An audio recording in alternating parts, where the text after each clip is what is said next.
Bill, one of the hardest things for anyone, whether you're diabetic or not, is having to make a dietary shift.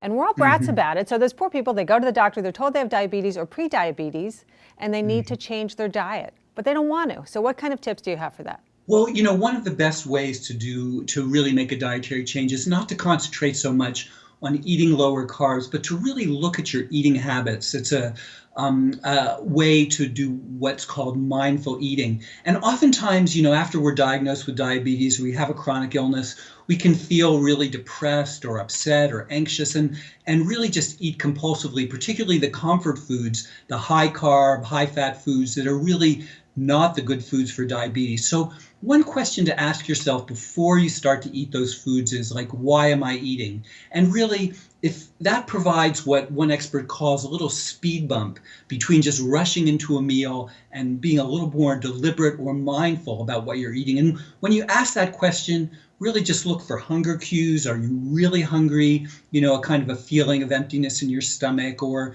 just really wanting to eat because you need more energy. And just stop yourself for just a moment. And that will give you perhaps the space you need not to overindulge on those high carb, high fat foods that are such comfort foods and that we eat so compulsively. Yeah, I think that's so important. And you said that people get upset after they're told they're diabetics, but frankly, I know I, for one, I'll raise my hand and say, yes, I'll do emotional eating, right? You have a bad day, you have a bad moment.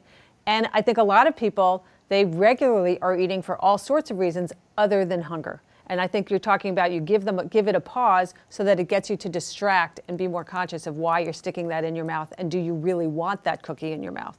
That's exactly right. All right. Well, great advice. Thanks, Bill.